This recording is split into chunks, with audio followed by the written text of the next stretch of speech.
Fala galera do Saltim! Para finalizar a nossa série sobre por que eu creio, hoje nós vamos falar sobre por que o cristianismo. Para falar sobre isso, nós temos uma convidada especial, a Robertinha. Vem conferir com a gente?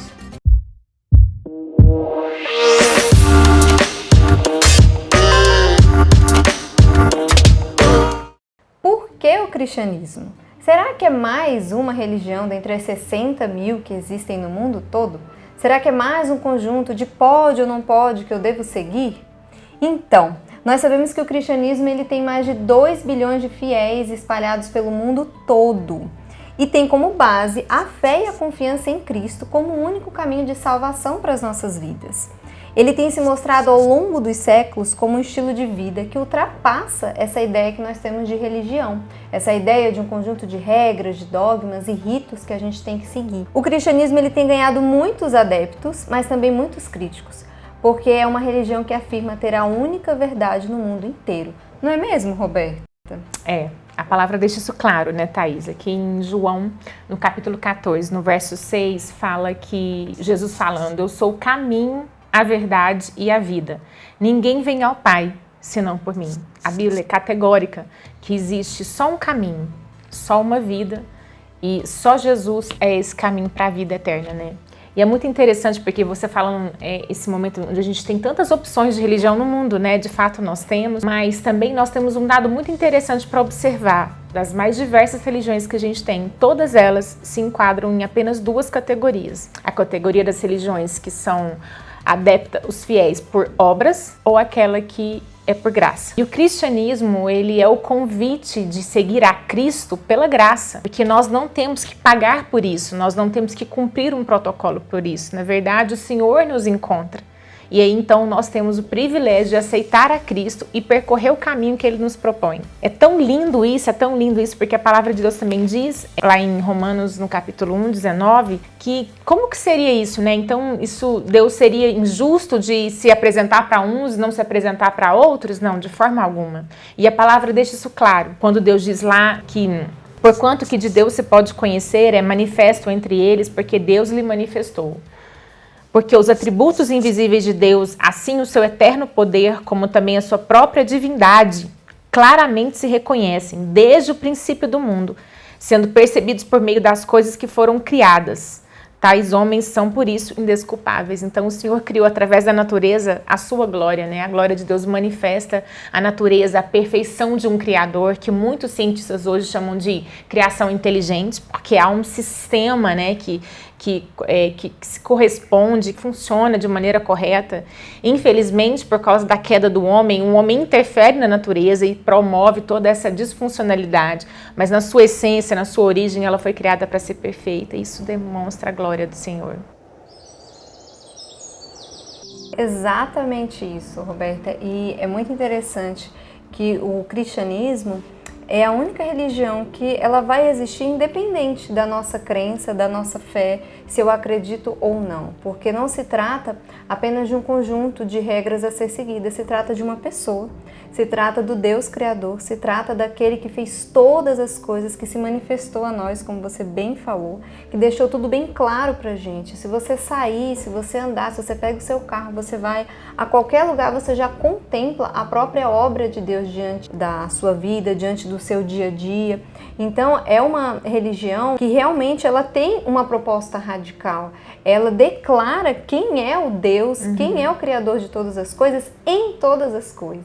Então, Roberta, eu acho muito interessante porque quando Deus diz lá em Gênesis 3 que nós somos sua imagem e semelhança, nós podemos entender que existe uma verdade para além de nós mesmos.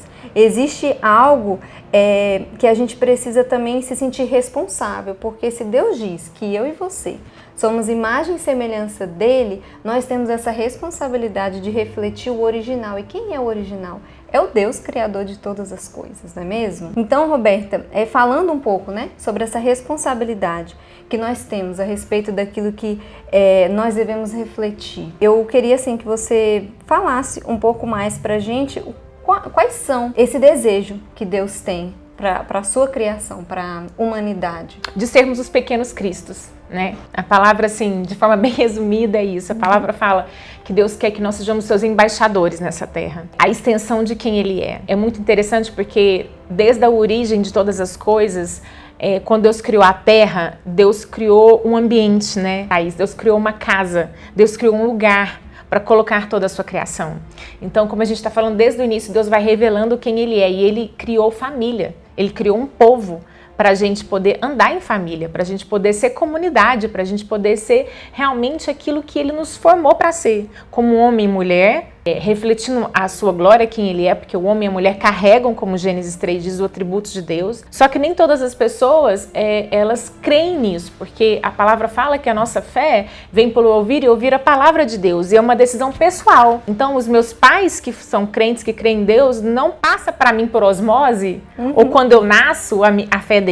Verdade. Eles emprestam a fé como testemunho e referência daquilo que eu posso ser. Exatamente. Mas no fim do dia, cada um de nós temos que fazer uma decisão. Isso é muito importante, a gente decisão. E qual que é essa decisão? A palavra fala lá em João, de novo, capítulo 1 do livro de João, que nós precisamos confessar com os nossos lábios que Jesus é o Cristo.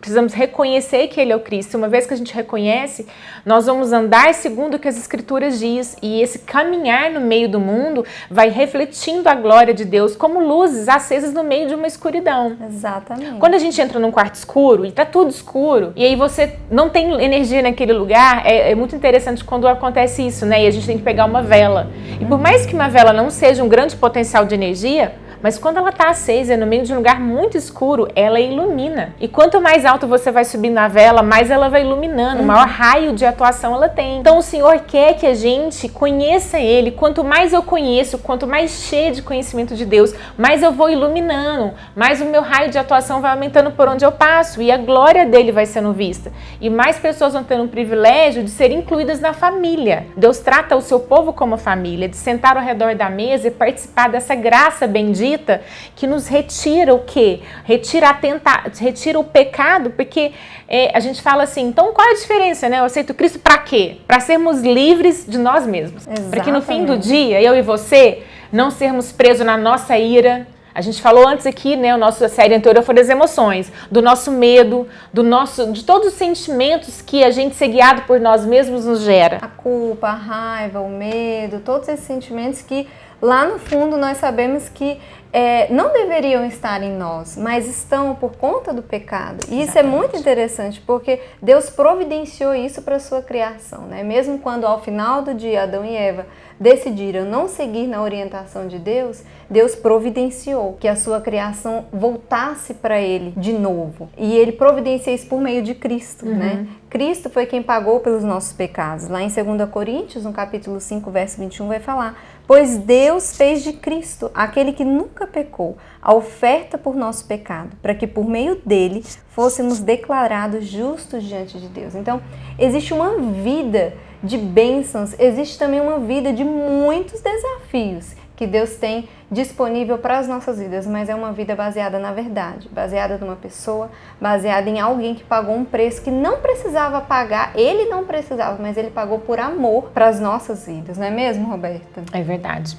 E esse preço é maravilhoso, ele é poderoso, ele é um preço que nos redime. Eu amo essa palavra redenção, porque ela é como se Deus apagasse não só aquela prisão que o pecado nos faz. O pecado é como se fosse um gancho, né? Quando ia pescar e ele se é enganchado naquele lugar, às vezes se torna uma prisão dentro de você, porque muitas vezes a gente tem sentimentos que a gente não controla. Nossa, eu não queria comer esse bolo inteiro de chocolate, mas eu tô com tanta vontade, eu quero tanto esse bolo que eu vou comer. Quem nunca, né? Aquela gula sua te dominou, né? Às vezes você tá com tanta raiva de uma pessoa que te feriu, que te fez uma coisa feia, que você não cumprimenta ela no outro dia. Então, os nossos sentimentos, eles acabam nos prendendo. Isso é uma prisão invisível. Então, esse amor bendito do Senhor na nossa vida, ele nos redime, ele nos recolhe desse lugar e ele leva para um lugar de plenitude, onde a gente pode viver uma vida livre. Eu amo um versículo de Paulo, que está em 1 Coríntios 19, que fala assim: Thaís, me fiz escravo de todos para poder servir a todos. E esse versículo, ele é bem chocante, mas ele é escravo no sentido de que eu sou escravo de Deus e por isso eu posso amar o meu próximo, entregar, repartir, e aí eu sirvo o meu próximo, não naquilo que ele demanda de mim, mas naquilo que ele precisa. Então, as nossas relações conosco mesmo e com os outros ficam ajustadas, né? Quando a gente recebe esse amor de Deus na nossa vida. Exatamente. Isso é maravilhoso. Por isso que é tão importante nós sabermos no que nós cremos. É muito importante. A pergunta que eu faço hoje para você é se a sua crença hoje, se a religião que você segue, ela é verdadeira. Se ela é baseada realmente numa pessoa, em alguém que veio e pagou um preço pela sua vida. Se não é uma religião, uma relação de troca, de barganha. Você faz, então você entra no céu. Você cumpre tais e tais ritos, então você vai ter o seu espaço no céu. Qual é a crença que hoje está no seu coração, sabe? Então, o cristianismo, ele diz, e ele deixa bem claro, que a única e verdadeira vida que nós vamos conseguir viver é aquela que tiver um foco em Jesus, naquilo que Ele fez por nós. Então, existem muitas religiões espalhadas no mundo todo, mas nenhuma delas vai afirmar que uma pessoa pagou um preço pelas nossas vidas para que nós tivéssemos uma vida com propósito, com entendimento, com missão e com aquilo que realmente vale a pena viver. Bem, eu queria só comentar assim com os nossos amigos e amigas um testemunho sobre como eu comecei essa relação com Deus, porque os meus pais não eram cristãos nominalmente, né? Eles não eram nada, eles não tinham fé assumida, eles não tinham uma crença assumida, eles não tinham ritual nenhum em casa. Às vezes, horas por um tempo eles foram espíritas, horas eles foram católicos, mas eles não tinham eles não entregavam pra gente uma vida buscando uma revelação de qualquer ser ou de qualquer Deus, né? E por um tempo isso me incomodou no sentido de querer conhecer quem me fez. E eu lembro de um dia muito marcante na minha vida, eu não sei falar que dia, que ano foi, mas eu devia ter uns 11 para 12 anos, eu imagino. E eu olhei pro céu e tive uma conversa com esse Deus que eu não conhecia, mas com esse ser, com essa força, com qualquer coisa que deveria existir e ser real, para colocar tudo junto, né, como o universo, a Terra e todas as coisas. E eu tive essa conversa, eu falei assim, eu queria te conhecer, e eu queria saber quem você é, e eu queria saber por que você me fez assim, essa pessoa que eu sou. E queria mais, e queria que, se você sabe todas as coisas, você me revelasse então e me falasse quais são os planos que você tem para mim. Eu lembro que eu fiz essa oração, que eu não sabia que era oração, essa conversa sincera com esse Senhor maravilhoso, né, que eu não sabia quem era, e daí, diante da minha vida, eu fui vendo cada vez mais Deus se fazer presente nas situações e me demonstrar quem Ele era, até isso me conduzir para a palavra de Deus de forma prática mesmo, ler a palavra no encontro que eu tive com o Senhor. Então, eu queria deixar esse recadinho aqui também para os nossos amigos. A palavra fala para a gente buscar o Senhor. A gente fala, buscar-me-eis e me achareis, quando me buscardes de todo o coração. Então, mesmo sem a gente ter entendimento, mas a gente ficar intrigado, porque há um ser. Se você não reconhece que esse Deus poderoso é o Deus, Cristo Jesus, você sabe confirmar comigo que existe alguém que criou todas as coisas, porque o mundo não foi criado a partir de uma explosão e tudo se deu perfeito. Existe uma mente inteligente por trás dessa explosão, que colocou todas as coisas para cooperarem. E mais, não só cooperarem para serem organizadas como um sistema, mas para revelarem uma pessoa, que é a pessoa da Trindade, é Deus Pai, Deus Filho, Espírito Santo, que nos ama, que nos acolhe como família, que nos quer fazer pertencido a essa família. Então eu quero te fazer um desafio para você olhar para o céu e falar, então eu não entendo, ou eu não creio, ou eu não sei nada, mas eu quero saber e eu sei que o Senhor pode me revelar. Deus te abençoe. Então, galera, eu espero que vocês tenham gostado desse episódio, de toda a nossa série. Se você não pôde acompanhar os últimos, aproveita que ainda está disponível na nossa temporada. E se você tiver qualquer dúvida, qualquer questionamento, pode colocar nos nossos comentários que a gente vai te responder, tá bom? Deus abençoe vocês!